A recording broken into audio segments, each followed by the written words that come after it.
Hello everyone, and welcome to another episode of The Trevor Norkey Show.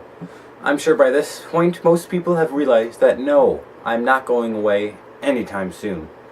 Here's the most recent news.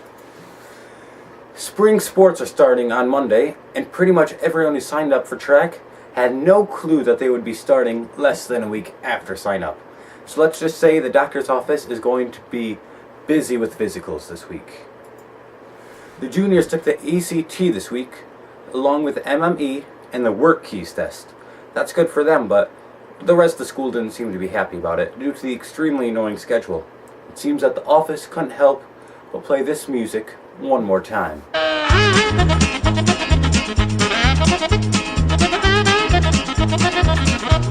Next week will be the year's second Cairo trip. The one field trip a year where the students have no clue what they're going to be doing. Snowfest week was a huge success. The winning house was a CC. Hold on a minute. That must be a typo. I should say that DePaul won. Wait, CC did win? Well, that's a load of crap. In 2 weeks, on March 21st through 23rd, the school musical Godspell will be performed. Here to talk about the show is the lead role of the musical, Karl Berkemeier. Hey Karl, thanks for coming. Nah, it was no problem, Nork. Not like there's a rehearsal going on right now or anything. There is. Wait, there is? Alright, we might have to cut this a little short. Okay, is there anything about the musical you'd like to let us know? Perhaps what it's like?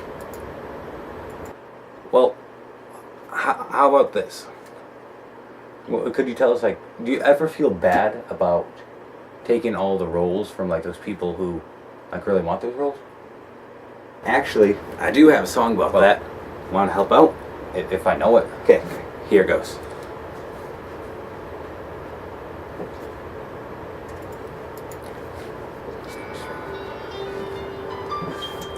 When you feel mad, when you're in the back, your role is bad. There's a voice that you lack. Your lines are all non-existent, and your improving is not persistent. Your parts are all smaller, and my part's getting taller, and the director's cutting your lines. Your mood on the stage. Look, you have one page in the entire book. Don't forget that when you get to Broadway, you'll be a pest. Yes, it's all for the rest. Some roles are written in the stars, winning all the wars. Some is the cause on commercials. Never falling down, wearing the best gown, never wearing brown on the stage. The best to never cast, me never being last, making a huge blast in the vocals. You can't memorize a single script page. The others get behind the curtain again and again after being beaten auditions. Beginning backstage, middle backstage, and even the finale, they're all backstage. But who is the lead for the lines in the script for? You guessed, it's all for the rest.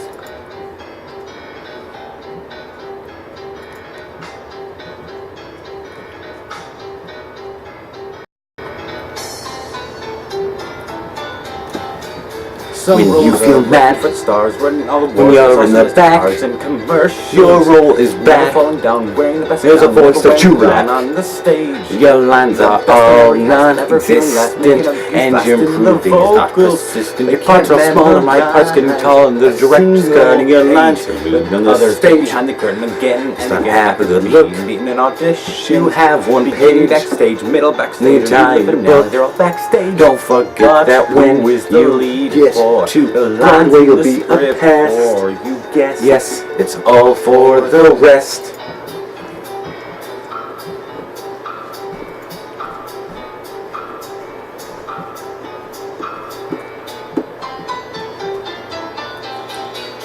Some roles are meant for the stars, winning all the wars, are also best because in commercials. Your role is never bad. falling down, wearing the best gown, never wearing brown on the stage. Your lines the are best on man never existed, and you're improving his vocals. Your parts are smaller, my parts can tall, and the director's got your lines. The stage gets up again and again after beating an audition. You have one beginning backstage, middle backstage, your finale, they're all backstage. Don't forget that who is the lead gets for to the run lines where you'll the be script repressed. for. Yes, it's all for the. You can never upstage me.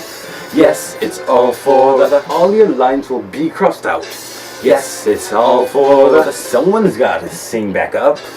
Yes, it's all for the best. Karl Berkemeier, everybody. We'll be right back after these very important messages. Stick around.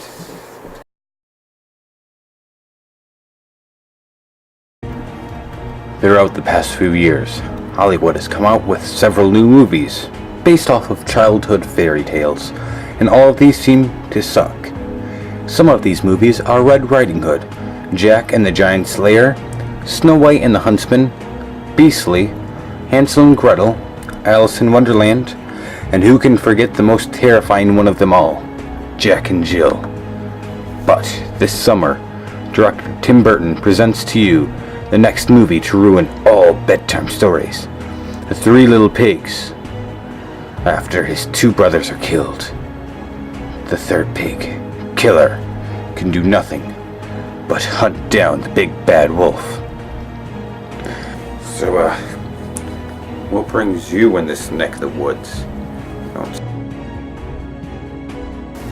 This wolf that I really need to get back at.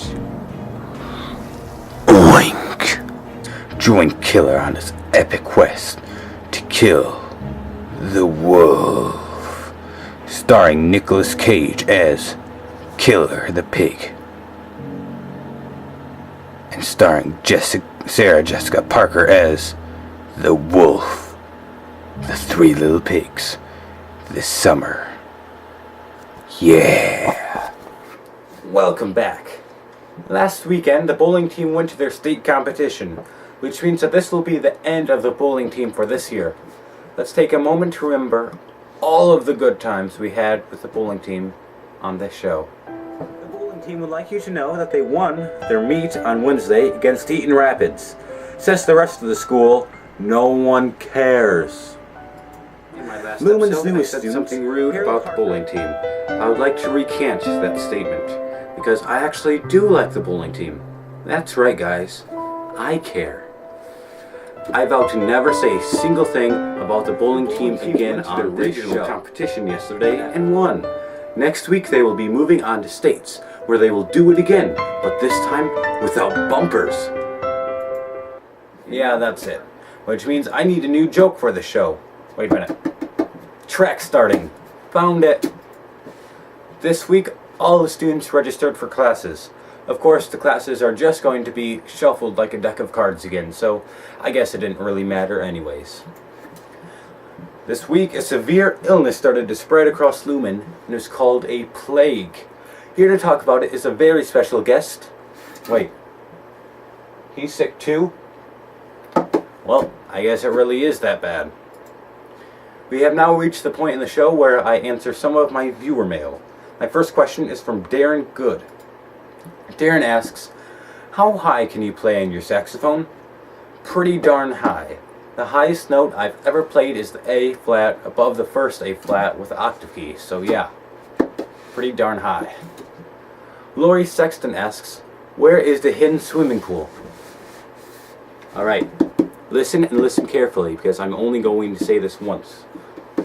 First, walk into Mr. Woolsey's classroom between periods 2 and 3. Make sure that he's sleeping, as he will do during that time. Take a comb and use it to carefully comb away the hair on the left side of his mustache. You'll find a 3-digit code that changes every day written on the skin beneath his mustache. After that, go to the water fountain near Mr. Gaird's office that never seems to work. Say the key code that has been specialized to never be said accidentally. Gee, I sure paid attention in religion class today. The top of the water fountain will slide open to reveal a digital screen with the keypad. Insert the 3-digit number you found under Mr. Woolsey's mustache. The screen will then slide into the wall, revealing a small purple box. Open the small purple box to reveal a larger purple box. Open that purple box and you'll find a medium-sized purple box.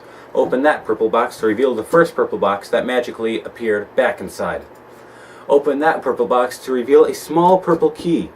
Take that key to the band room. You know those signs that say, "Do not touch percussion equipment"?